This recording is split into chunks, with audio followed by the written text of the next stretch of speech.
Laughter erupted as her worn-out dress tore on the stadium steps. Laughter erupted as her worn-out dress tore on the stadium steps. For a split second, silence hovered, and then came the snickering, louder this time.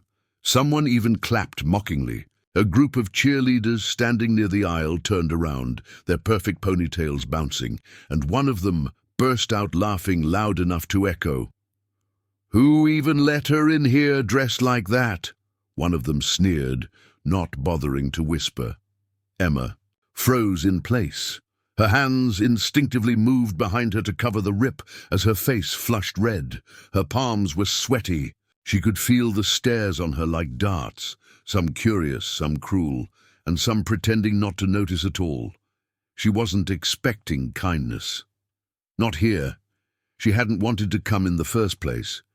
But the ticket had been mailed to her. House with no note, just a small, elegant VIP printed in gold. Her first instinct was to throw it away, but something about it nagged at her. So she'd come, wearing the only decent dress she had, one she'd stitched herself a few years ago for a church dinner. It didn't fit like it used to, and the seams were tired, but she hadn't expected to be seen.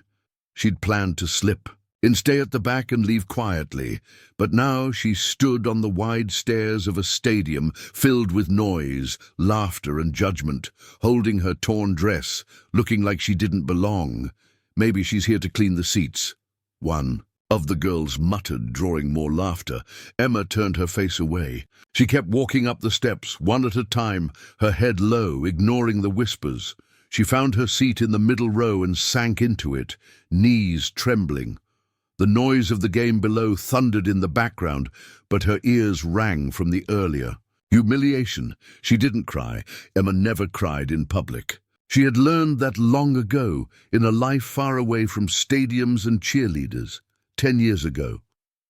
Back then, Emma had a name people barely remembered now.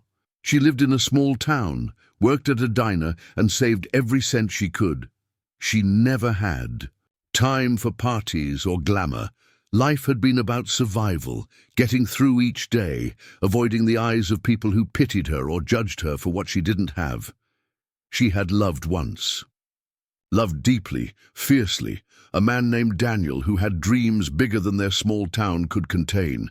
He used to say she was the calm to his storm. They had nothing, but they had each other, until the day he disappeared. No call, no note, just vanished. Some said he'd found someone else. Some whispered about a big city job. Some thought he'd died. Emma never knew.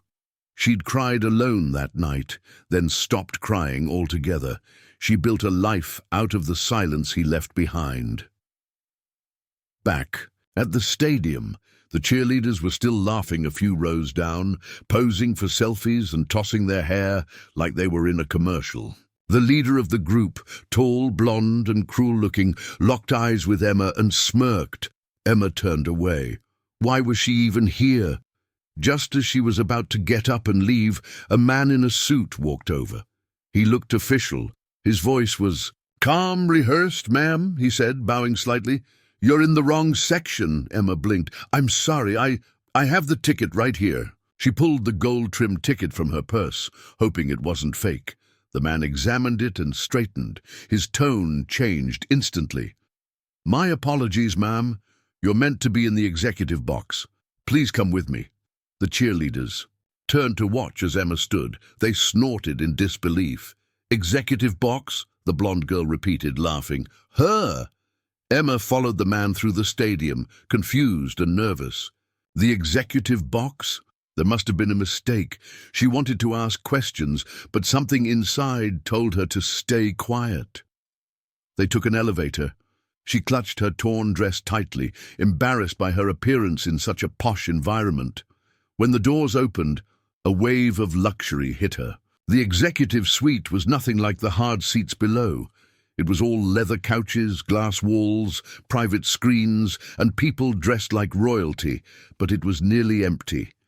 Only one person sat in the center. He stood up. Emma's heart stopped. It couldn't be. Daniel, 10 years older, in a tailored suit, eyes sharper, jaw more defined. But it was him. Daniel, the man who vanished without a word. She stood frozen. Her knees shook again, not from humiliation this time, but from the shock. He smiled gently. "I was wondering if you'd come." Emma took a breath. "Where have you been?" He looked at her dress. His eyes softened. "I didn't expect. That reaction out there, I should have sent someone to bring you in. That's not what I asked. I know." He looked down. "And you deserve every answer." Flashback. Daniel's disappearance. 10 years ago, Daniel had taken a bus to the city for a job interview he didn't tell Emma about. The opportunity was big, a tech startup that was just an idea at the time. He didn't want to promise her dreams he couldn't deliver. Then the company took off. Investors, long nights, partnerships. It grew faster than he expected, and with it came risk. There were threats, lawsuits, even enemies. He stayed away for her safety, convinced he'd return only when he had something real to offer. But 10 years was too long. Back to present, Emma stared at him, a mix of emotions flooding in: anger, confusion, betrayal, and something deeper: grief. "You think money fixes what you broke?" she asked, voice steady. Daniel swallowed. "No, but maybe the truth will."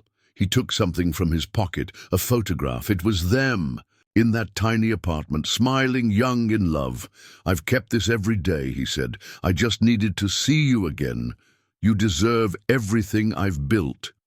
Emma looked away. She couldn't process it all. The humiliation outside, the memory of his disappearance, the sudden reappearance in luxury, and now, what, a reunion. Outside the box, unbeknownst to Emma, the cheerleaders were talking again.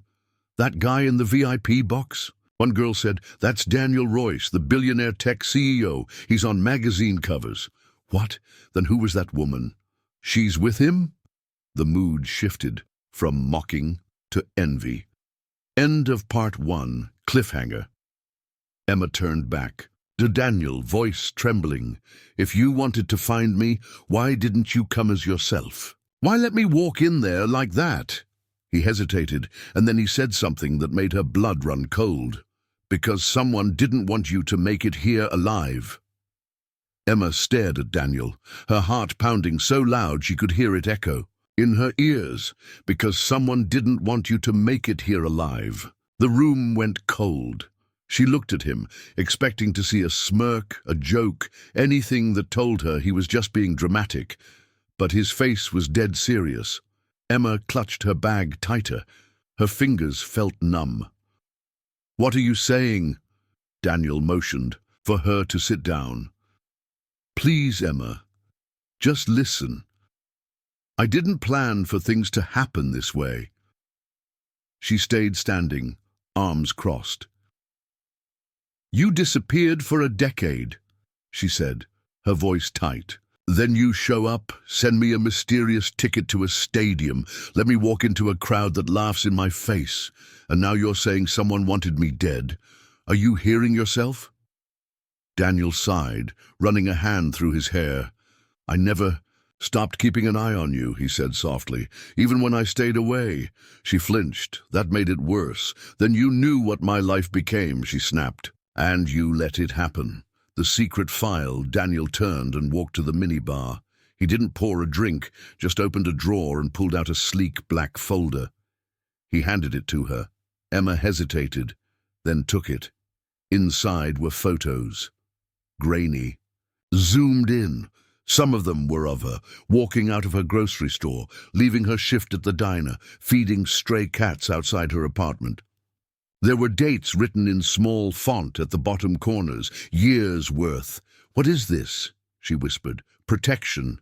Surveillance. I hired someone to watch over you." Quietly. "But 2 weeks ago, they went missing." Emma flipped to the last photo in the file. Her own face taken through a cracked window. "Just last week," Daniel continued, "I started getting anonymous messages, warnings, then threats, all pointing to one thing: if you came back into my life, someone would Try to erase you. Emma stepped back, her legs brushing the leather couch. Why? Why would anyone care about me? Daniel looked up at her. Because you're not just a woman I loved, Emma. You're the one person who knows the truth about where I come from, and that truth can destroy someone very powerful. The Billionaire's past. 10 years ago, when Daniel left, it wasn't just for a job. He was leaving behind more than Emma. He was trying to erase a life that others would use against him. Poverty, foster care, abuse, a criminal brother who vanished after being caught in a corporate hacking scheme, the tech company that now bore Daniel's name, Royce Dynamics, wasn't just built on innovation. It was built on secrets, cover-ups, and risky moves. Emma had witnessed one such moment, a conversation Daniel had with his brother right before he disappeared. She had overheard words she was never supposed to hear. Things about stolen code and a shadow investor with deep ties to international firms. She had forgotten it over the years, suppressed it, but someone else hadn't. "They think I told you too much," Daniel said. "And if you remember anything, you're a threat." The woman in red, Emma, sat down slowly, mind racing. "But how would they even know I'm still around? I've lived a quiet life." Daniel's face darkened. "Because of her." "Who?" He hesitated, then answered, "Victoria Maddox. She's on the board of Royce Dynamics now. Publicly, she's a clean investor. Privately, she has history with my brother." Emma blinked. "I trusted her at first. She helped fund the second phase of my company when we were crashing. She introduced us to foreign partners. But over the years, I realized she wasn't just investing in code. She was trying to control the story." Emma's eyes narrowed. "Is she the one who didn't want me to come?" Daniel nodded. "Victoria found out you existed. She called you the crack in the foundation." The encounter, Emma stood, needing air. She walked to the glass window, looking out at the stadium. The cheerleaders had left. The crowd had thinned. Night had fallen. She touched the cool glass. "That blonde cheerleader who laughed at me," she said suddenly. "She looked familiar. Not from real life, from TV maybe." Daniel's face tensed. "That's her daughter," he said. Emma spun. "Around? You mean—" "Victoria's daughter," Daniel nodded. "She's been tailing you." Emma sank into the couch. All this time, she thought she was invisible. Now she realized eyes had been on her from every direction. An old message, her phone, buzzed in her purse. She pulled it out. One new voicemail from an unknown number. She clicked play. The voice was scrambled but sharp. "You should have stayed forgotten, Emma. The past can bury you. Turn around. Go home. This is your only warning." Emma stared. At the phone, then at Daniel. "They know I'm here," she whispered. Daniel pulled out his own phone and made a call. "Activate the escort, now," he turned to Emma. "You're not going home. Not tonight." The safe house an hour later, they were in a sleek black SUV, escorted by 2 unmarked vehicles. The city lights blurred past as Emma sat in silence, trying to process the avalanche of truths. Daniel watched her. "I'm sorry about today," he said. "You should have never walked into that stadium without me." She didn't reply. The safe house was tucked behind tall gates, heavily guarded. Inside it was warm, modern, and strangely peaceful. Emma walked into the guest room and sat on the bed. Daniel stood at the door.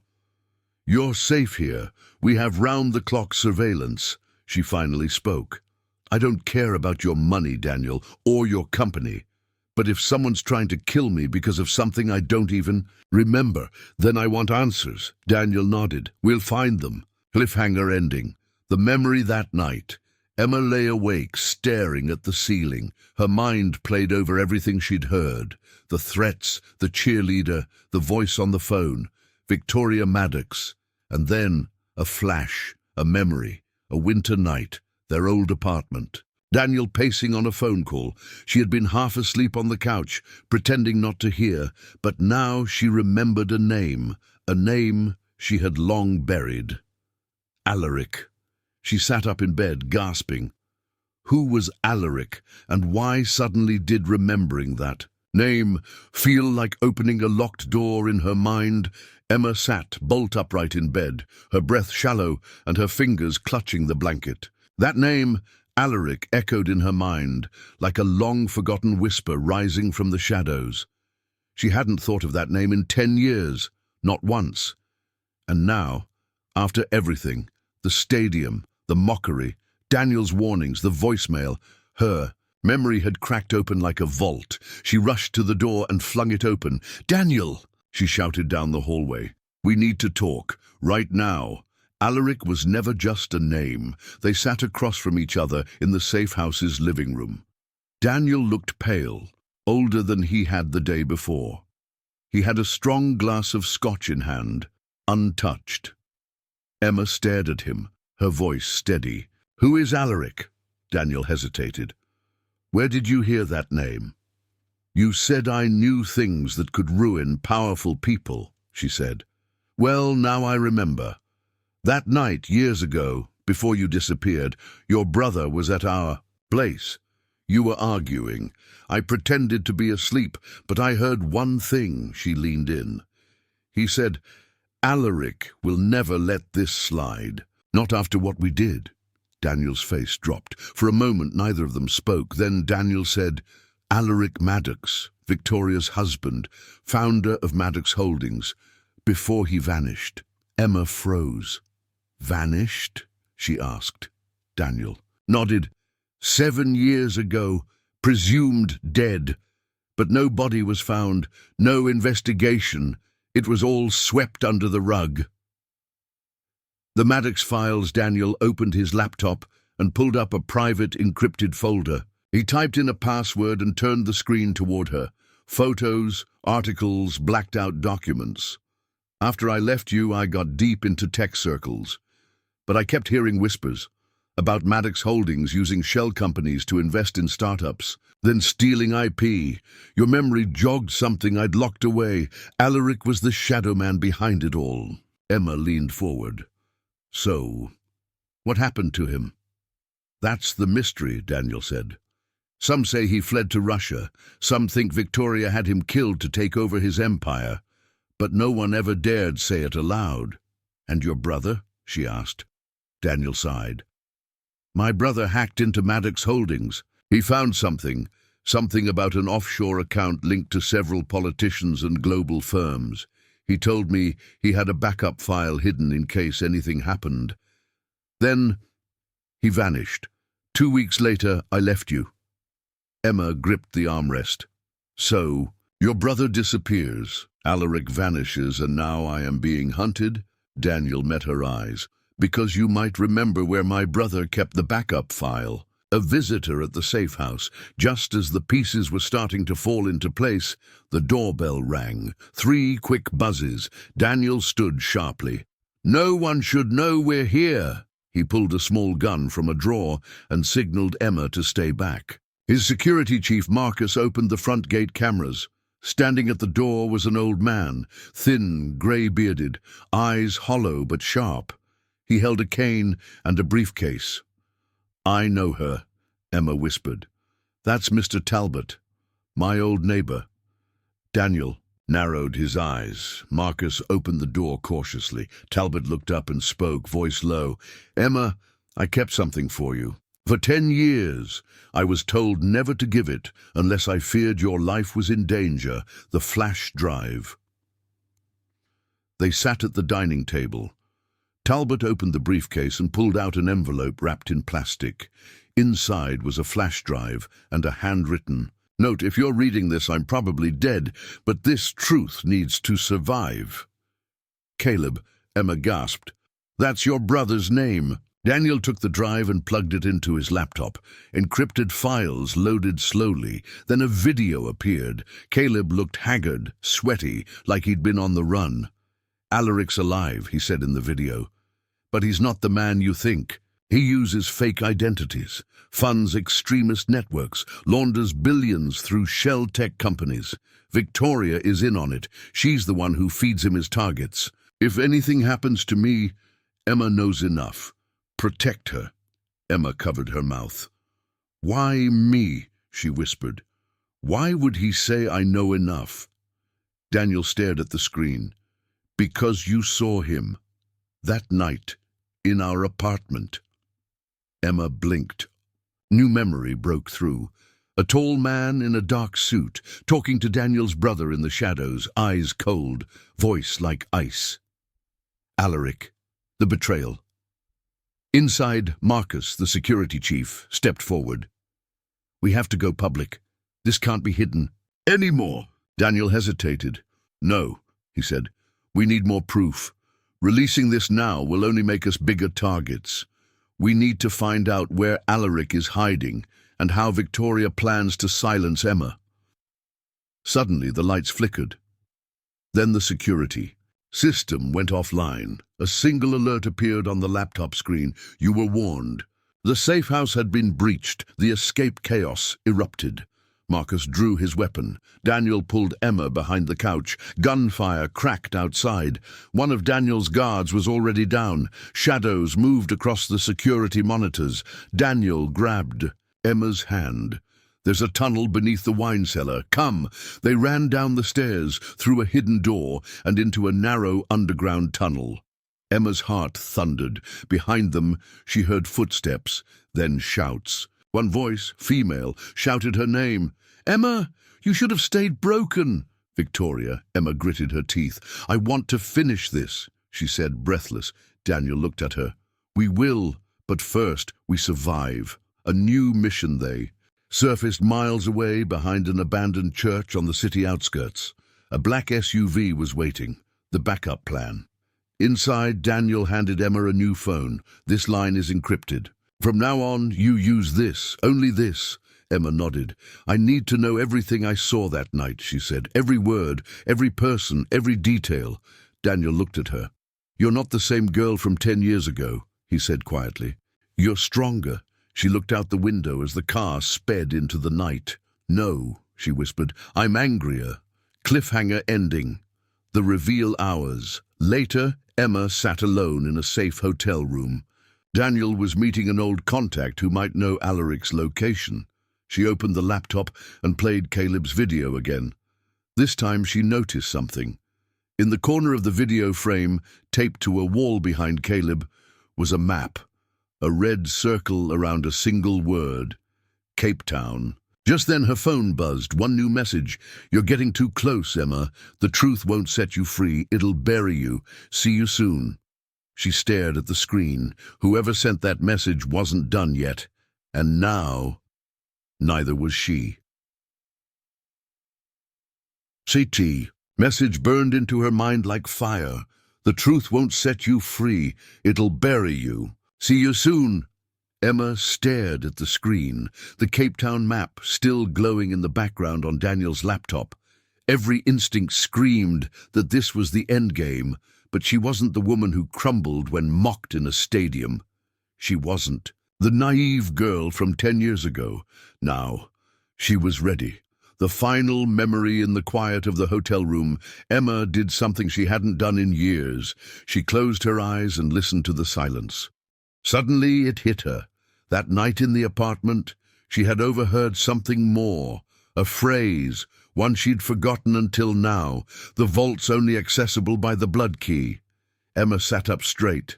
Blood key. It wasn't metaphorical. It was literal. She remembered Caleb pricking his finger and touching a small metallic plate behind a painting.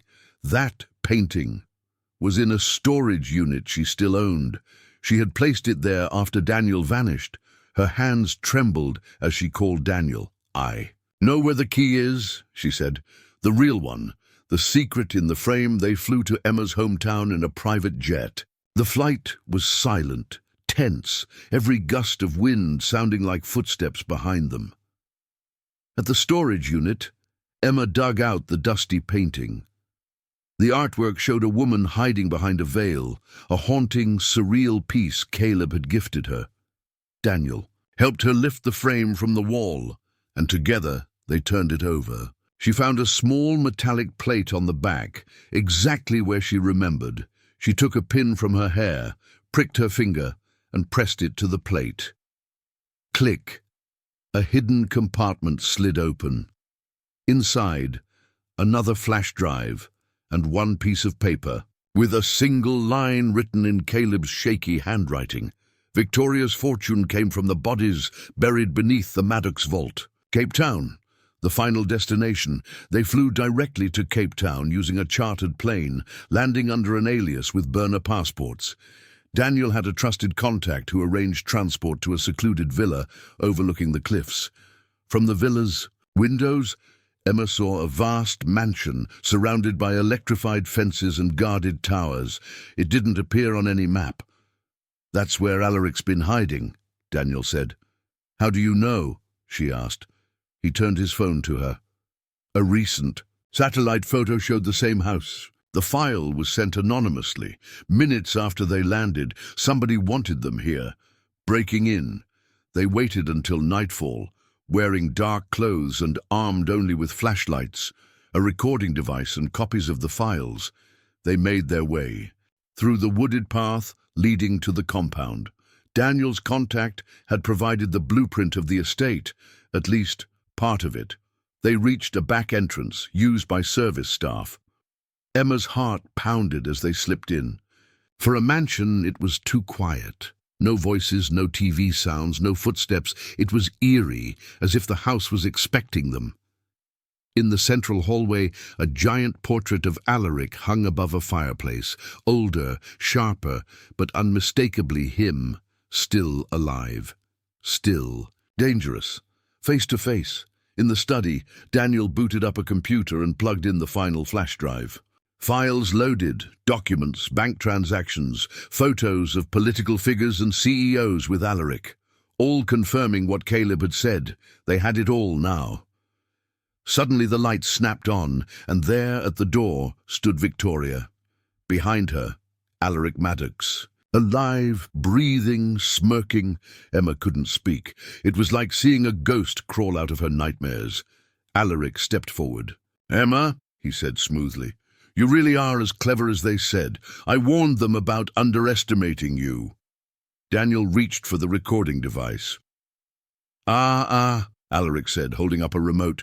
"One press and the doors lock for good." Victoria smiled, stepping beside her husband. "You should have stayed quiet," she said. "You were just meant to be a message. Public humiliation. Nothing more." Emma glared. "You mocked me in front of thousands. Just to send a warning?" Victoria's eyes gleamed. "We were testing you, to see if you'd remember. And when Daniel showed up, well, you passed the test." The bluff Daniel stepped in front of Emma. "We sent copies of everything to multiple outlets," he lied.